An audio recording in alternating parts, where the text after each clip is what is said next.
quietly, not bawling, just the chest chokes. At the rear of the boat, Elroy Birdall pretended not to notice. He held a fishing rod in his hands, his head lowered to hide his eyes.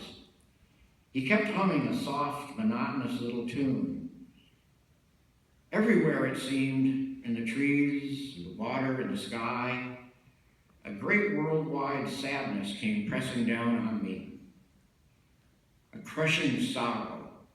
Sorrow like I had never known sorrow before. And what was so sad, I realized, was that Canada had become a pitiful fantasy, silly and hopeless. It was no longer a possibility.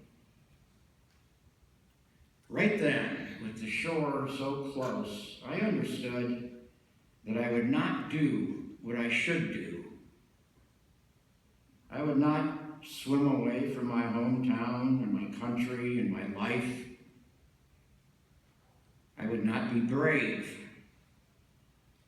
The old image of myself as a hero, as a man of conscience and courage, all that was now just a threadbare pipe dream.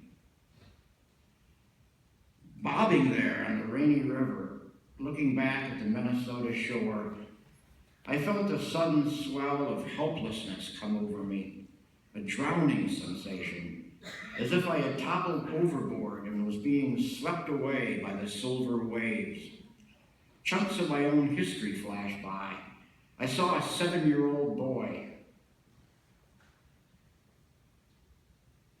in a white cowboy hat, and a Lone Ranger mask, and a pair of holstered 6-shooters. I saw a 12-year-old Little League shortstop pivoting to turn a double play.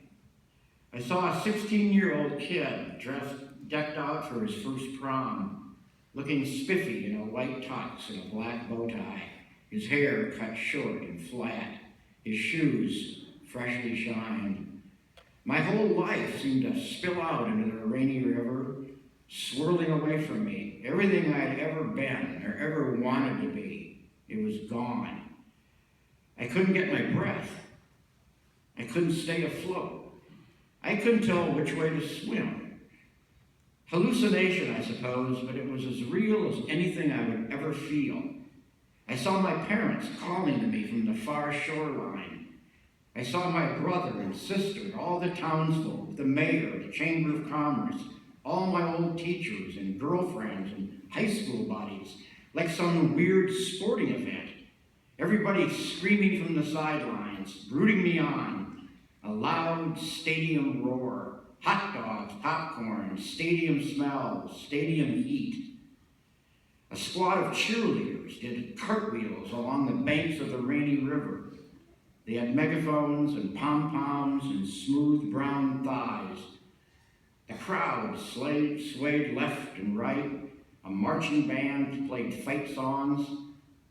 All my aunts and uncles were there, and Abraham Lincoln and St. George, and a 9-year-old girl named Linda who died of a brain tumor back in 5th grade, and several members of the United States Senate, and a blind poet scribbling notes, and LBJ and Huck Finn and Abby Hoffman, and all the dead soldiers back from the graves, all of them, and many thousand who would later die, villagers with terrible burns, little kids without arms or legs, yes, and the Joint Chiefs of Staff were there, and a couple of popes, and a first lieutenant named Jimmy Cross, and the last surviving veteran of the American Civil War, and Jane Fonda dressed up as Barbarella, and an old man sprawled beside a pig pen, and my grandfather and Gary Cooper and a kind-faced woman carrying an umbrella and a copy of Plato's Republic,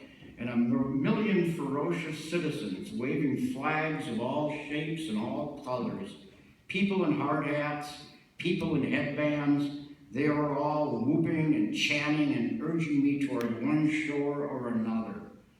I saw faces from my distant past and my distant future. My wife was there.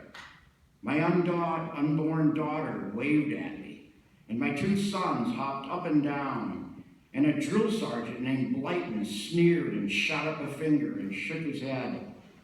There was a choir in bright purple robes. There was a cabbie from the Bronx.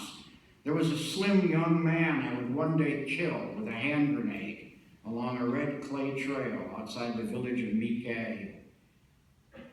The little aluminum boat rocked softly beneath me. There was the wind, there was the sky. I tried to will myself overboard. I gripped the edge of the boat. I leaned forward and thought, now, do it. I did try. It just wasn't possible. All those eyes on me, the town, the whole universe, and I couldn't risk the embarrassment.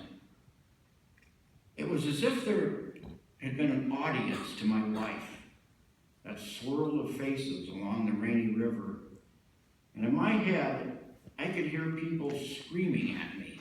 Traitor, they yelled. Turncoat. Pussy. I felt myself blush. I couldn't tolerate it. I couldn't endure the mockery or the disgrace or the patriotic ridicule. Even in my imagination, the shore just 20 yards away, I couldn't make myself be brave. It had nothing to do with morality, embarrassment. That's all it was. And right then, I submitted. I would go to the war. I would kill and maybe die because I was too embarrassed not to.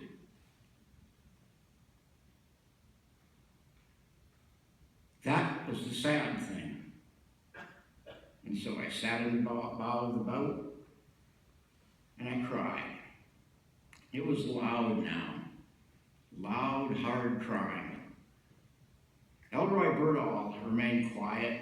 He kept fishing. He worked his line with the tips of his fingers patiently, squinting out at his red and white bobber on the silver waters of the rainy river. His eyes were flat and impassive. He didn't speak. He was simply there, like the river and the late summer sun. And yet, by his presence, his mute watchfulness, he made it real. He was the true audience.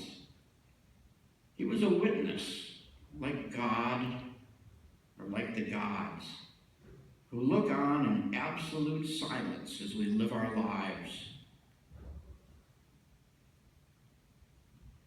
as we make our choices or fail to make them. Ain't biting, Elroy said. Then, after a time, the old man pulled in his line and turned the boat back toward Minnesota.